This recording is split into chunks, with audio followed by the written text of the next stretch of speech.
Rebeccah Heinrichs, welcome to the Realignment.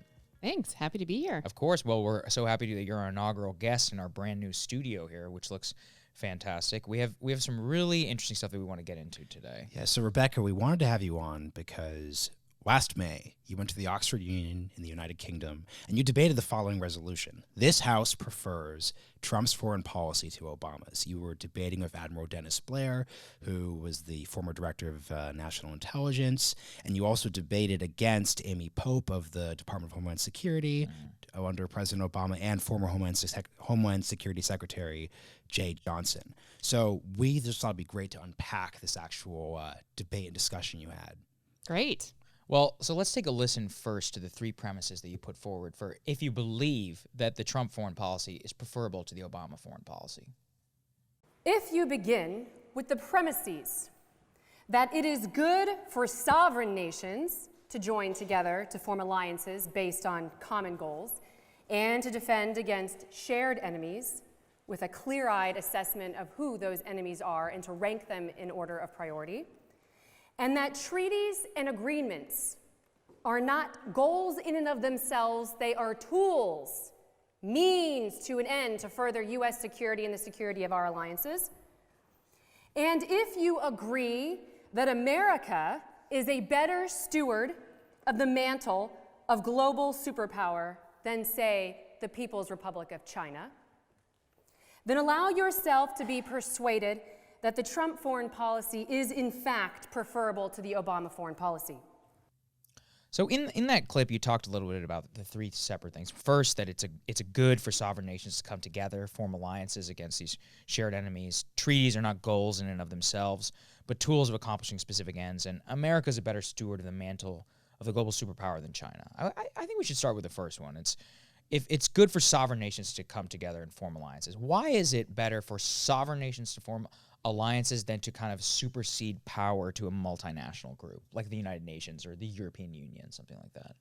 Great. So so central to the Trump administration's foreign policy has been this return to the defense of the nation. I think in terms of our national debate, we get really caught up in this idea of nationalism, but if you just kind of put that aside and just think of, is the United States a separate nation? What does it mean?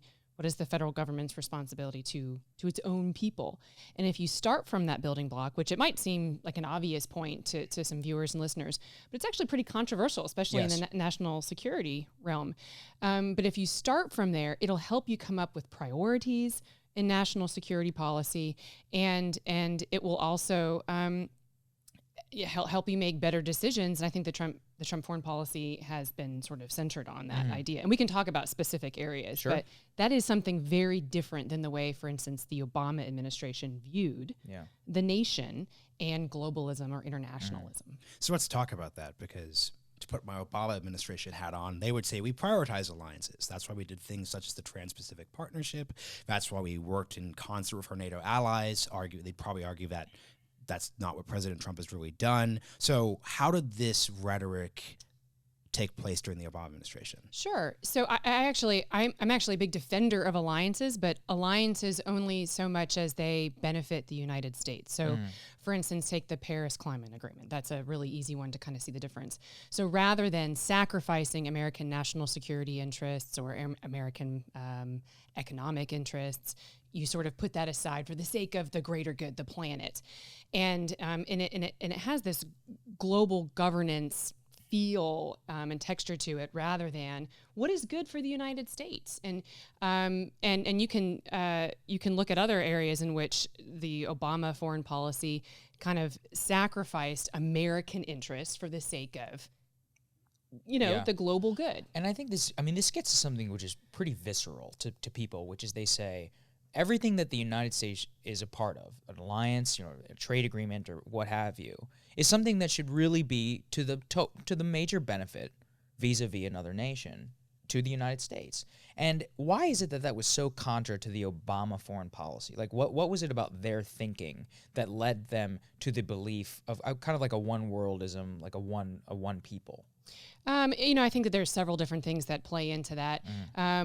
One of them is, and this is admittedly just a sense that I've had, but if you listen to a lot of, go back to the point when President Obama was asked if he believed in American exceptionalism, and he gave that answer: I believe in American exceptionalism, like Germans believe in German exceptionalism. Greeks. Which, in other words, it's not exceptional at all, Right. and that we're just one among many nations. And so it's a lack of clarity and certainty about what America is, and the rightness and the goodness of our people and what we stand for. And if you don't have that clarity, and if you don't have pride in our heritage and our, not to say that you gloss over the flaws, but that you understand that where America has flawed is not because the founding is flawed or a meaning is flawed. It's where we haven't lived up to the founding and the meaning of America.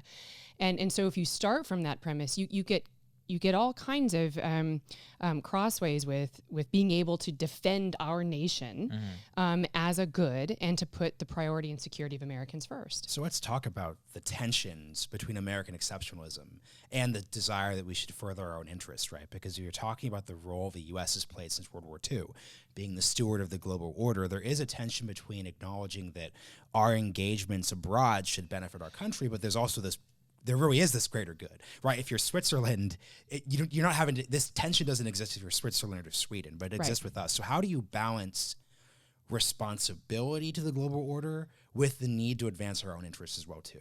Great. And I think, first of all, acknowledging, and this is where a lot of people who are very supportive of Trumpism in their own mind of what that is, and then American nationalism, I think, kind of fall off the horse here on the other side, which is to say, America, we are both a nation of ideas and a physical people with an actual heritage, with actual borders and actual landmass. And so we are both of those things. And I think where we can go wrong is to say that we're only going to care about the ideas and also think that the rest of the world shares those ideas. Yeah. I mean, being American, the people who settled here and developed the country and fought a civil war and continued to make improvements to to live up to the ideas expressed in our Declaration of Independence, we're actual people. So you have those ideas, but you actually have to believe them. So, for instance, this idea that if we just liberate Iraq, Right. then all Iraqis will just want to become Democrats, small d, and pursue freedom, and that turns out to not be true. So you actually have to buy into the idea. That's part of the consent of the governed, buy into that idea. But in order for us to, be good stewards of this and to be sort of the city on a hill, we have to take care of and cultivate that within our own country first. And that's a very important point that you make. And one of the things I liked most about your debate was that America's a better steward of the mantle than a global superpower than China. Because what you're saying there is not that America needs to take care of itself at home before it can do anything abroad. It's we have to both, internally have our things together, but also project power on a global scale to prevent China from taking over that global order. And why do you think that is so in tension with the previous foreign policy, which emphasized multilateral institutions? Yeah, great. And this actually, that question kind of goes to the heart also with a debate that's going on the right, sort of the Rand Paul idea, which is, yes, we want to return to taking care of ourselves, which means pull up the drawbridge. Right. And actually, I don't think that's actually the instinct of President Trump, actually. Really? And I don't think that it's right. I don't. And I'll say that the reason for that is he's very willing to use force, for instance, when Assad used chemical weapons and we came in, and he was happy to use force and then pull back, but very reluctant to send troops in. And then he was very willing to invoke the fire and fury to threaten that against Kim Jong-un when Kim Jong-un was popping off ICBMs. And so it goes to it's a focus on deterrence. You want to build up our military. President Trump's not talking about shrinking our military or this peace dividend. He likes to brag about refurbishing our military and investing in our military so that we have the world's best military. And that gets back to what is deterrence. So you want to have the strongest military. You want to take care of your own country economically so that you can wield force and our economy in a way that deters conflict, protects the United States, defends the alliances that we believe serve our own interests, so that we can move and act in the world on our own terms. And that gets back to the first point, which is a central point, which is you want to strengthen American sovereignty. So let's go to revisiting the China example. The premise here is that the Obama administration was furthering China's ability to take over the mantle of the global order. The other sort of Obama advocacy I'll do here is that they would argue that by taking and pursuing the Trans-Pacific Partnership, which would bring together non-Chinese Asian rivals against China, they were seeking to actually oppose that. They would say that the pivot to Asia was all about that. So what were they doing that contrasted with Trump then? Yeah. So, and I will say too, I'm happy to admit that I think that President Trump doesn't even further his own agenda, I think, sometimes well. So I don't even have any interest in defending. You can find all kinds of things where I think the president even gets trips over himself sometimes. But to your question, which I think is a good one, is that if you go back, think about, I think President Trump was wrong to praise Xi Jinping recently on their anniversary. On the anniversary. That was, but I thought it was interesting though, because though it elicited a lot of condemnation from all corners of the political spectrum, a quick Google search shows that President Obama and John Kerry did the same thing every single year. But then if you kind of peel the onion a little bit more, you see that President Obama was very effusive to Xi Jinping. And still, even as late as 2014, I believe it was, 2015, where we were really awake, especially inside the Pentagon, to the dangers of the rise of China and China's military, you still saw President Obama expressing this desire to work with China, that China's rise was peaceful, and that we still have these mutual benefits that we can pursue together. Where I see President Trump actually is saying, no, Xi Jinping is not pursuing a peaceful rise, and you can see where they actually understand it as zero sum, and this is actually a Stalinist communist regime that's trying to undermine the United States. The tension, in my view, was that the Obama administration made the gamble that by working and trying to draw China into multilateral institutions, that they could constrain their rise. Now, I would argue, and I think you would too, that it was actually the opposite, is that they broke the rules and then claimed legitimacy by being a part of those multilateral institutions, so that the president's emphasis on American sovereignty and unilateral action in some cases is actually what enables somebody to constrain China. That's exactly right. And it's this liberal, progressive, Wilsonian notion that if you just bring people in, even if they are initially adversarial, that perhaps it's just because of misunderstandings, or it's a misguided notion of something, and that if you partner with people and if you have international bodies and agreements, that we will clarify what those misunderstandings are. When actually, if you go back to Trump's sort of gut, and John Bolton, which I actually think he had a much more fleshed out understanding from a policy perspective, because this is what he's devoted his life to, where President Trump's been a businessman, is that no, actually regimes are different. And they're motivated by different things. In the case of China, it's Stalinism, it's communism. And so even if you bring them into these multilateral agreements and trade agreements, you never get rid of that underlying problem. It's the same thing with Iran. We can talk about Iran. President Obama gambled that if we had this deal with them, that they would moderate over time, when in fact they didn't. They're as radical as they were before the deal. So let's go to so you then, when you were going through the debate, you talked about two specific critiques that the critics of Trump's foreign policy make are specifically on the one line. He has withdrawn from international treaties like the INF, which have to do with missiles in Europe. And they argue that these treaties have underpinned the liberal international order. So can you sort of flesh that point out a bit?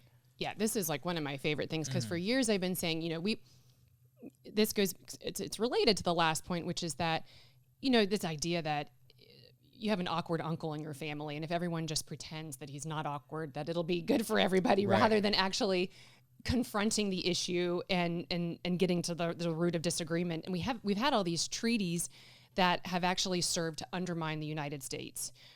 It hobbled us, like the INF Treaty, the Russian. What does that stand for?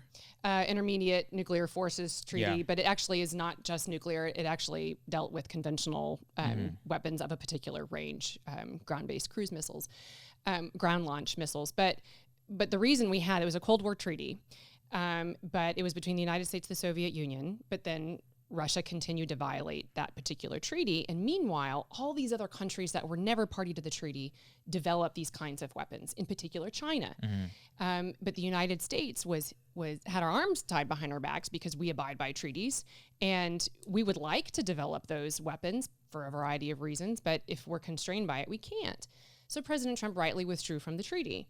And a lot of people were upset simply for the fact that we withdrew from a treaty. They thought, well, no, we're going to have an arms race with China or with Russia when both China and Russia were developing and deploying those kinds of weapon systems. So that's a perfect example of something where President Trump, very willing to buck the sort of conventional wisdom which is, you got to stay within treaties and you have to constantly work to get everybody on board. At some point you run out of patience and you say, forget it. If you're not going to abide by this treaty, we're out because I care about U.S. interests and not the treaty. Well, this is something we were getting to earlier that you talked about, which is that for some reason there has been almost, I would say, an overcorrection in from the post-World War II era to say that treaties are good in and of themselves. Not what they absolutely, absolutely. Treaties after post-World War II to prevent the rise of global conflict was absolutely important. Dialogue and all those things. But that doesn't mean that it needed to, I guess, supersede all national interests and we should stay within them just because we're already in them. Well, especially if the other countries aren't going to abide by them, and especially when global dynamics change. Right. So what made sense 30 years ago, 40 years ago, might not make sense now if you have different actors that have different national objectives now, different kinds of weapon systems, they're doing different things. We have different nuclear powers than we had before. So, we need to adapt as the world adapts. And if the treaty no longer makes sense for the United States, we shouldn't uphold the treaty as the goal. The treaty is always just a tool or a means to an end. What do good treaties look like in this space, right? So if you're president now, 2024, how would you reimagine treaties? Because the argument for treaties is that these are rules. There's predictability. You can make plans based off of them. Like that's the longer term defense of them. Well, you have to make agreements. Like for instance, in the case of Kim Jong-un, North Korea, one of the things that I've continued to argue is, this is why you always have Secretary Pompeo or John Bolton saying, we need to see Kim Jong-un make the strategic decision to get rid of his nuclear weapons. What that means is he changes his national goals. He actually, like Gaddafi did, John Bolton got in trouble for saying the Libya model, but he's right when he talks about the disarmament piece of that, which is that you make the no kidding decision to get rid of your weapons, and then you freely allow inspectors in. How did things turn out for Gaddafi? Which is the North Korean argument, right? So that's the North Korean argument, to which I respond. The problem with that argument, though, is you had so it was President Bush that was able to, his team negotiated the disarmament after the Iraq War. It was in part because they saw that the United States was willing to invade a country over WMDs. So I thought, oh my goodness, it's not worth it for us to have that. But then you had a follow-on administration where President Obama was persuaded by Samantha Power primarily, and others within the White House that they should help in the overthrowing of Gaddafi. Although it wasn't primarily the United States, we assisted in doing that. Now, I think that was a mistake, but I think that it's a bit of a stretch to tie that directly to what the previous administration did in disarming Gaddafi. So I think that the lesson there to learn is, one, we need to be very careful with helping regime change. I think we should have cared more about the optics of that in terms of disarmament. But, the lesson there ultimately, I think, for a guy like, other dictators in the world is, if you look at Gaddafi and see what happens, don't be a dictator.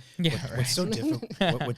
Fair. What's so difficult here is that, and this is where I think critics will sort of object to this notion of Obama made all these mistakes, Trump is making these corrections, and foreign policy is complicated, right? So there's everything second order. So we've sort of insinuated that the war in Iraq may have had some ill founding in terms of the idea that you could democratize a country, but also had this good spillover effect, aka Gaddafi decided that I need to be much more cautious with my, nuclear weapons program. So how does a president or an administration, especially on the intellectual level, which is what we're talking about here, we're avoiding personalities as much as possible, how do you balance those things?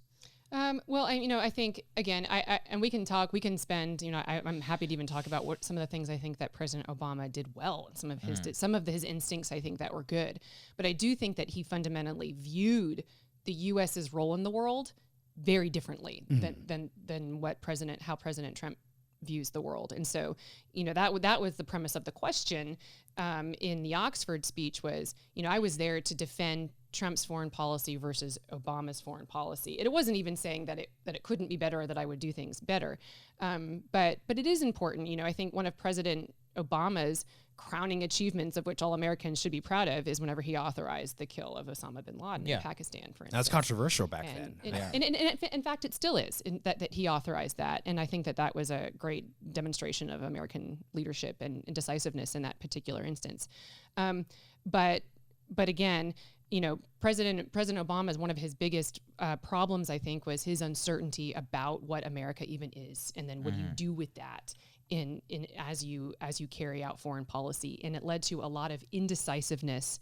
I think that threw a lot of confusion into the world. Yeah. Well, this is the other interesting thing, which is what you noted in your speech, was that the opponents of President Trump's foreign policy, they say that his coarseness and actual just personal style has undermined NATO. But Bob Gates, under the Obama administration, gave a withering speech to NATO in 2011, telling them that if you do not step up your military spending, the American people will lose patience with Europe.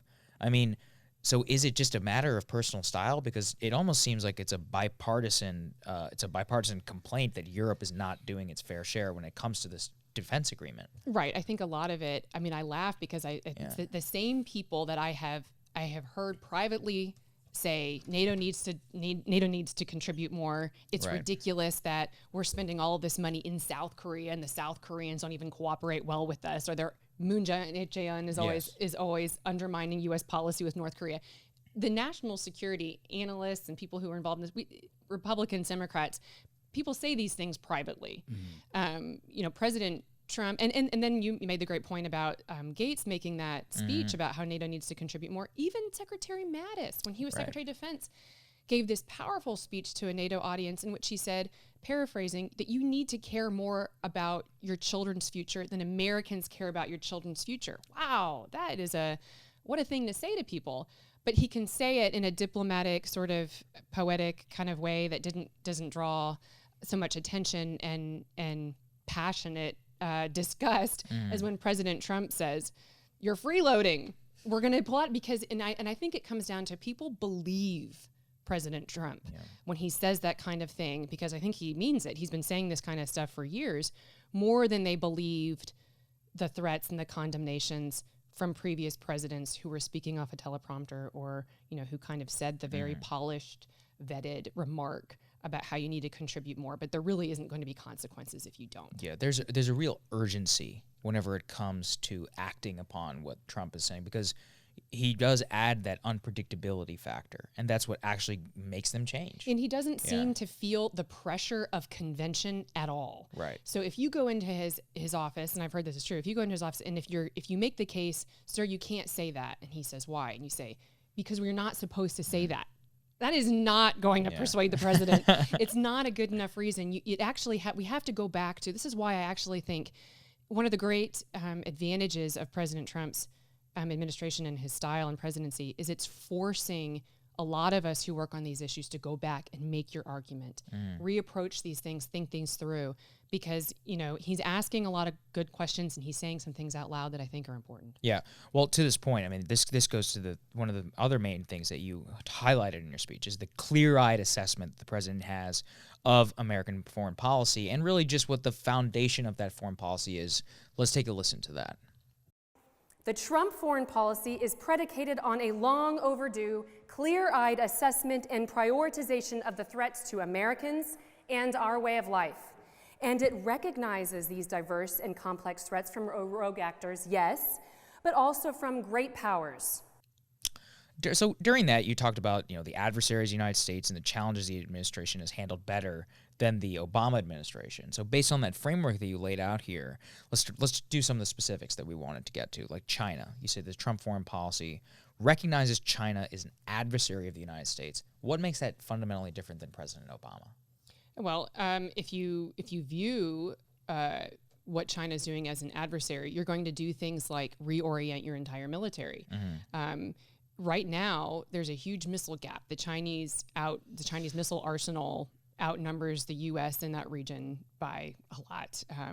I hosted the current director of the DIA, director of DIA over at Hudson Institute not too long ago, and he said that China has tested more missiles in 2018 than the entire planet combined. Wow. So, and they're doing that because they're holding at risk U.S. critical bases in the region, the sea lanes, of which are critical for the U.S. economy, and our allies in the region. And so now we're desperately trying to kind of get ahead of that and invest in systems that we need to and get them deployed. So unless you have a clear-eyed assessment that this is a threat and not just an economic partner who is trying to outsmart and get rich with the United States or against the United States, but actually truly understand them as an adversary in which we actually have to compete with and do something about, you're going to be vulnerable. And I think that if we had stayed on the path that the Obama administration was on, the Chinese would achieve their goal, which is eventual global superiority. Yeah. So let's speak to the use of the word adversary, because in your speech you actually use it quite a bit, and I think that's something that to people who sort of grew up post-fall of the Soviet Union, they're not really used to. We're used to conceiving of sort of terrorist groups or non-state actors, but this discussion of great powers who have the ability to fight conventional conflicts with us, that could have trade wars with, that's new. So can you talk with us about how your thinking has changed or hasn't changed, especially over the past few years on that topic? Well, I mean, I've always been a little bit different in the national security world than some of my peers, because I've never been confused about the point that Fukuyama was wrong. Mm-hmm. We're not all moving towards a bunch of peaceful democracies. So Francis Fukuyama's end of history. End of history. End of the Cold War. We're all just advancing towards the glorious future of liberal democracy. Yeah, I mean, listen, I just in my observance of people, that doesn't make a whole lot of sense to me. Now I have 5 kids, and I can see how human beings work and are, and that doesn't make sense to me. And so we are always going to have the problem of different countries having different regimes and different national objectives. That is the nature of human beings, post-fall. Mm-hmm. So that is just something the way we are. And so there's going to be conflict. And sometimes there's going to be intermittent peace, and then that changes. And then, so the challenge for us is that what are the biggest threats? Mm-hmm. And United States can't possibly now with the rise of China, with Russia is a very formidable military adversary. We're going to have to start picking and choosing what are our priorities and how do we contend with them. Which adversaries are the alligators closest to the boat? Because we can't take them all on at once. That's interesting, because something we talk a lot about on the podcast is how the conservative movement's changing, especially with foreign policy. And to your point of how you always were sort of suspicious of the Wilsonian histories moving forward narrative, during the Bush administration, the Republicans very much didn't adopted that mentality. So why was that? Like, why did that happen, and what changed? Yeah, I mean, that's a hard question, but I think part of it is you sort of have to go back to first principles again. What is, as Americans, this is kind of how we are, which is like something endearing, but also just vexing sometimes, is we think that other people think like us. We think that other people, that it's just a series of miscommunications, that, we're not actually different, that we all want freedom and prosperity if you just leave us alone. And that the problem is just the government. If you lift the government, the dictatorship off the shoulders of people, you're just going to have a bunch of free North Koreans and a bunch of free Russians. And when in fact you look at Russia, and Russians like Vladimir Putin. Yeah. He's quite popular. Hong Kong, the mainland right. Chinese. That's a perfect example. I mean, the Hong Kongers are a different kind of people than the Chinese. Why is that? And that has to do with the ideas that they've held on to, that they believe. There's nothing racially or ethnically about them that determines this. It has to do with what ideas they hold on to be true. Right. A quick note, I wish you'd been here when we had Bhaskar Sankara of Jacobin on, because we were talking about foreign policy, and he said the Chinese have the same DNA as us. They're human beings. Why would we expect them to act any differently? So it's just so funny how we're seeing how your foreign policy would be quite different if you assume everyone's the same. That is exactly right. This isn't about genetics. It's about, the Chinese have a 3,000-year history that's different than our 400-year history. That's exactly right. And so you have to have a combination of, again, you have a history that gives you a shared sense of experience and brotherhood within your own country, and especially in the United States, that does go beyond different divisions within our country. Is that we should have a common bond. I think a reappreciation of that would do wonders, and I think that's what President Trump is trying to do with this sort of American nationalism that he has talked about. Well, it's interesting. I mean, to bring it back to some of the specific issues on North Korea in particular, you could not see a more stark difference between this administration and the previous administration. I mean, the president started out in 2017 with fire and fury. The next year, he was in Singapore shaking hands with Kim Jong-un. I mean, President Obama largely, I think I wouldn't say saber-rattled, but had some stern words, but all the while, the nuclear program of the North Koreans was marching onward. What do you think that there was heavy criticism of the Trump administration for shifting so quickly between, having tough words for Kim Jong-un to literally meeting him. What is the thread that unites that, and why do you think it's more beneficial than the previous administration? I think President Trump, above all, is... again, this kind of goes back to we're sort of immune to being shamed by convention. Yes. And so he's happy to threaten nuclear holocaust one minute if you're threatening the American people.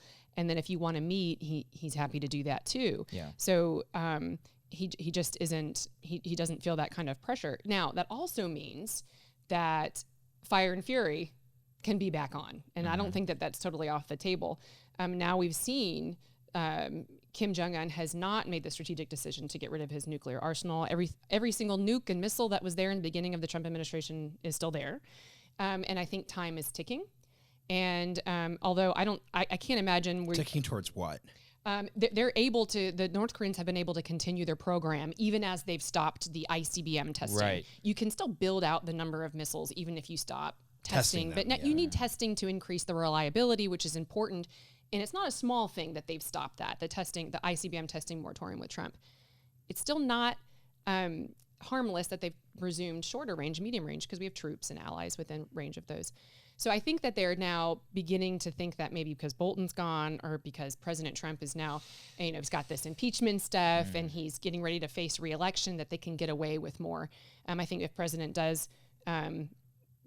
Trump does get reelected, we might see a return to fire and fury. Yeah. And I don't think that, you can't even imagine a previous president doing that, going from fire and fury to beautiful letters back to fire and fury. But I think that it is definitely within the realm of possible with Trump. So the last area that, when this comes to sort of the places on the ground we've seen this contrast, it's with the Iran deal and the entire discussion, because there's a lot of tension, I think, between a lot of the people who are trying to reimagine the foreign policy on the right, because on the one hand, no one wants to go back into the Middle East.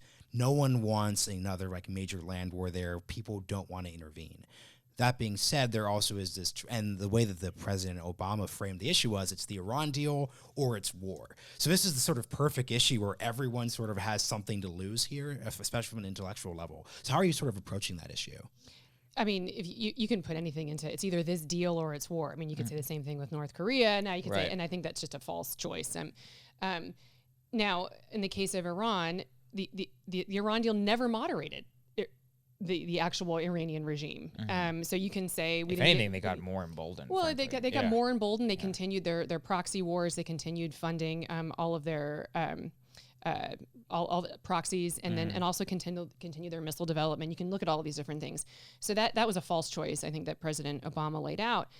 Now, what I think that the Trump administration towards Iran is doing, I just read a piece in National Review on this, is it's actually it's actually working, and by working I mean it's drying up funds for proxies because of the sanctions. And though I don't think that we should ever take military force off the table, and this goes back to the original point, you want to deter conflict. So we should always be willing to use force if the Iranians press it. But so far, if you look at what the Iranians have done, they've still stayed within a box that they think, just below that threshold in which they think, no kidding, the United States is going to have to retaliate with military force. And And so, you can see that this is what seems to be what the president is thinking when it talks about the UAS system, that the Global Hawk that the Iranians shot down. It was unmanned, so no Americans were on it. When there was a military plane nearby that did have military members on it that they didn't shoot down. And not to say that was insignificant, but they're still trying to provoke to try to get the president to relieve sanctions without eliciting a military response. So. We'll see how it goes, but it hasn't worked so far. It hasn't worked so far. Yeah. When you were talking about Syria, you said that President Trump, they used chemical weapons. He struck. What do you think a policymaker on the right should be considering when it comes to Iran in the rubric of conflict? So, for example, shooting down an unmanned drone. But when it comes to piracy, when it comes to attacks in Iraq, how should we think about those issues? Yeah, I would have a hard time coming up with my own red lines at this point. We should avoid the term red lines. We should avoid the term red lines. But I do think, part of what's important is if you are advising the president, and when you're sitting in making these hard decisions, they should know in their mind what are the primary American national security interests of which we cannot abide them being threatened. And that needs to be very clear. Now sometimes it's going to be hard. That doesn't mean very serious things that we care about are going to be threatened. But it does mean right now, when we are trying to regain the strategic advantage where China has taken it in some areas, militarily especially, or the Russians, when we're trying to invest in that means we have to make hard choices, which means we're going to take on risk that we otherwise would not want to, but we're being prudent, we're being wise about how we make decisions. The final thing we wanted to talk with you about was about if you set aside feeling, you said, and if you think more, we can recognize that the current foreign policy is preferable to Obama's. I thought you articulated it really well, so I want to take a listen to that. Yes, the president is irreverent, perhaps. If irreverence breaks up the groupthink and wakes us up from a slumber, I think we can more than manage. Put MAGA aside for just a moment. Thinking, rethinking, finding allies, bolstering allies, finding new political alignments. That is great again. The Trump foreign policy, perhaps bumpy and uncomfortable, has grabbed the reins and pulled us all back from a languid drift rooted in a dangerous cocktail of confusion and naivety. I suggest less feeling and more thinking. The previous administration failed to recognize and tackle the hard problems and uncomfortable truths that free nations must reckon with. We are doing that now, and it is because of that the Trump foreign policy is preferable to Obama's. Vote for the motion.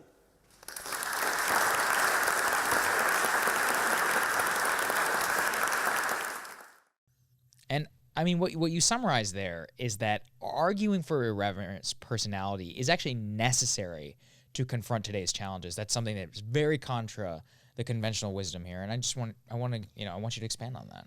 Well, when that comment that I made is one of the things that got the most attention. But the point that I was trying to make is if you listen to the other side, the people that I was debating against, they were very fixated on how offensive President Trump's personality is and how it's offensive to our European allies. And the example that I pointed out of why this doesn't make sense if you look at the substance, a lot of people got mad at President Trump for being for criticizing Chancellor Merkel, right? And for being unkind to her or being indelicate or being rude, which to me I thought, but everything he's saying is true, and it's long overdue.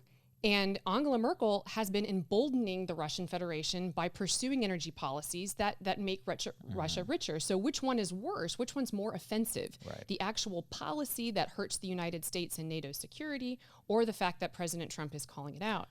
And it's fascinating because, I mean, she was arguing for, before a lot of the stuff in Syria, appeasement on Ukraine sanctions, pushing forward on these Russian energy and gas deals. It seems to be the disconnect between the policy and then the presentation.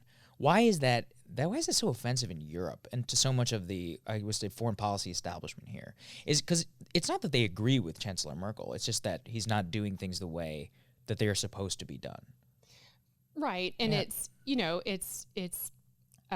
shocking because you have the president of the United States being very clearly pro-America, which means that all these other countries that in the past have sort of banked on the United States, sort of taking it on the chin a little bit for the sake of the greater good, that's no longer the case. And now you have to really grapple with that in a more serious way.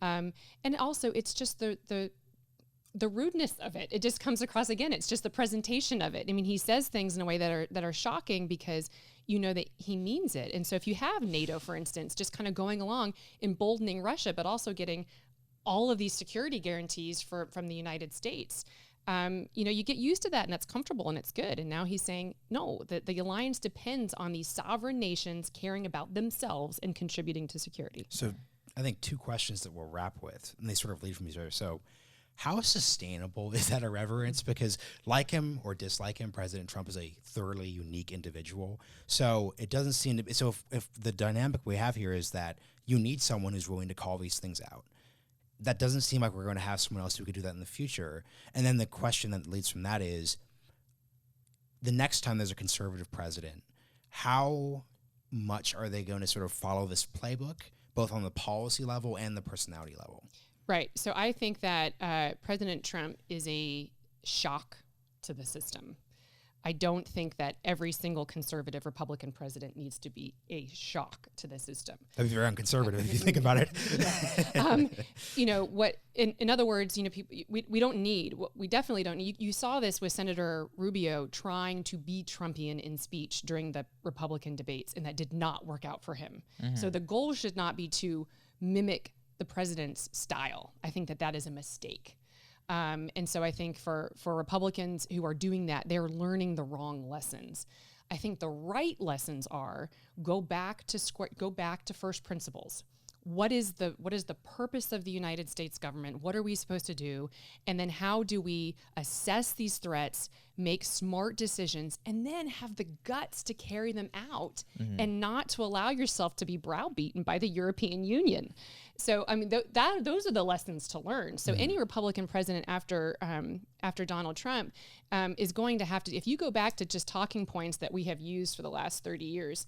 Like what? What's your like top three outdated? You don't have to do three, but what's a talking point you think that? Anytime you see us going in, pro-democracy, sort of all this language, or the global international world order. We should probably ban that term from op-eds. Yeah, well, you still see, and I won't mention specifically, but you still see senior officials still using that in their speeches.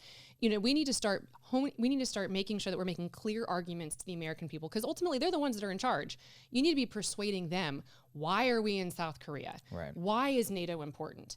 Why is this deal what doesn't no longer make sense? Make your arguments and stop making these sort of very vague, what do they even mean, kind of go along to get along statements. Well, it struck me that some of the people that were most upset and critical of the president for congratulating Xi Jinping on the 70th anniversary were some of the people who were most vehemently against the trade war or about resetting the U.S. relationship with China.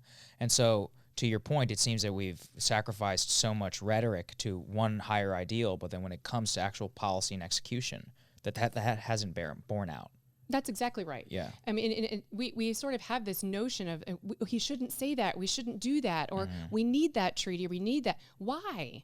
And we've stopped. We don't even know how to. So many people don't even know how to answer those questions. And if think tank analysts and people who do commentary, you can talk amongst yourselves and be, clutch your pearls over the whole thing, or you can get back to and explain why is this wrong or why is this right, and go back and make your argument and try to persuade people.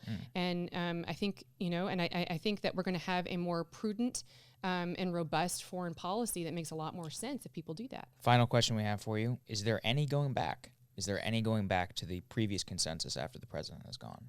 I don't see how we can do that if any Republican president ever wants to win an election again. You actually see a lot of what the Democrat candidates are doing is they're running kind of hard left again, even in foreign policy. It's very Wilsonian, and they think that that's the answer. And I think that that's, you see the reason that Tulsi Gabbard, that is so popular among some on the right and left, is because she's making arguments about just challenging consensus. I think that her conclusions are very wrong in a lot of ways, and I disagree with her staunchly. on some very serious policy conclusions, but she is willing to ask the hard questions and say, why are we doing this, or what makes sense for us? And so I think that those kind of people are the ones that are going to be successful. So if we're never going back to the sort of, if we're never going back, and we should move on from the sort of cliches about foreign policy that sort of animated us for 30 years, what advice would you have for conservative, Republican policymakers and politicians who are sort of struggling to articulate and frame their sort of decisions in this area? One of the things would be understand and appreciate what it is the American people are saying about foreign policy, because they're signaling some pretty clear things. Take Afghanistan, for instance. I think it makes a lot of sense, and you're going to earn a lot of credibility with your voters if you can admit that now it's time to go out of Afghanistan. Not to say that the decision would be easy, but to look at it clear-eyed and say, and you don't even have to say we lost that war. This was a war that was very popular among the American people. We went in there and we smoked the Taliban. We killed a lot of Al-Qaeda after 9/11. And we eventually got bin Laden in Pakistan. So, we did all of that, killed a lot of terrorists. But if the United States now isn't willing to go in Afghanistan and get the rest of, the leadership, Al-Qaeda leadership, we're just fighting a protracted war and sacrificing the lives of men and women. And I think what you're getting at is getting out of Afghanistan is not an end to of itself. It's to rebalance the U.S. military against China and to rebalance our strategic initiatives and direction, because if you're bogged down in one place, in a sense, there is a zero-sum nature to military interest. Well, and that's absolutely true. But then it also, people wonder, why are we there? You should be able to make an argument and persuade the American people of this. This is something that is not only our interest, but it's worth the sacrifice, blood, and treasure. And if you've lost that argument, you shouldn't be there against the will of the people. So I like this turn of phrase from Angelo Codevilla out at the Claremont Institute when he says, the United States needs to mind our business and mind it hard.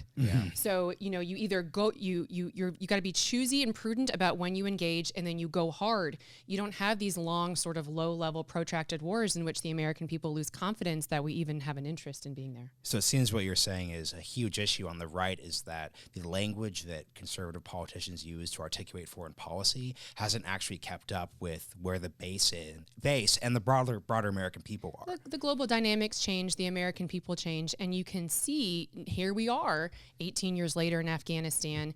And I can argue that it was perfectly fine to go in there, but we should have gone hard, and we should have actually gone into the mountains and wiped out all of these Al-Qaeda, and we didn't. We made some decisions about how to engage in the war because of civilians and other types of things that caused us not to actually carry out a war in which we could have gone in there hard and gotten out. So regardless of that, I think at some point you have to say, I'm not for war everywhere there's a problem. And so you can say in Afghanistan, look at where we are now, and be honest about taking on some threats. A lot of politicians are afraid to say, let's get out of Afghanistan because there might be another attack. We still have plenty of Al-Qaeda running around the planet that want to kill Americans. And I think saying that and being upfront about that, because we can't possibly just be everywhere all the time to take out this threat, and that we actually need to recruit some allies. And this gets back to sovereign allies, building partner capacity so they have the ability to defend themselves like the Saudis, so that we can actually delegate a little bit more and then focus on the primary threats to the United States, and then try to deter the other attacks the best we can. That's well said. And one basic question that we should have asked you at the start, who won the debate? Because these Oxford Union debates are very prestigious. They're very interesting. Who, turn for purely from sport perspective, who won? Well, so I think this is funny. So when we were walking into the Oxford Union, I had never been to Oxford, and when I didn't really know what to expect except from just watching some YouTube videos. But when I walked in, I said I felt like I was walking to my execution. we're walking. You're inside. wearing red, so it's sort of you're on brand for that. What am I doing here? And we had a dinner before the debate, so I got to talk to some of the students, and the left in England makes the left here really look modest. With his Jeremy Corbyn. Well, one of these I wouldn't, but we didn't get to that topic, but one of the individuals I spoke with, he said one of the problems with, the problem you're having right now in the United States And I said, what's that? Thinking he would talk about, something about Trump or something. Yeah. He said, federalism. Ah, right. So First principles. Yeah. So, It's like, well, but I do think, I don't remember the exact number. So after these Oxford debates, the students then walk through one of two doors. One door would be like to support This my feels very side. British. It's This is the whole very thing. British. Yeah. And then you vote for the other person and the other team. You walk through the other door, and we got whooped for sure. Didn't see that coming. But I will say, we did get, and again, I don't remember the exact numbers, but we got it was not a small number of people who voted for us. Which to me, without knowing, I wish that they would have voted before. So, you vote before Right, and then and you see vote after whose to mind see was whose mind was changed. But I speculate that we did persuade some people that our argument was stronger because of the high number we got. But the other side did. well, I think we'll persuade a few more minds here. So thank you so much for joining us. We really appreciate it. Thanks for coming. Pleasure. Thanks. We good? Sweet.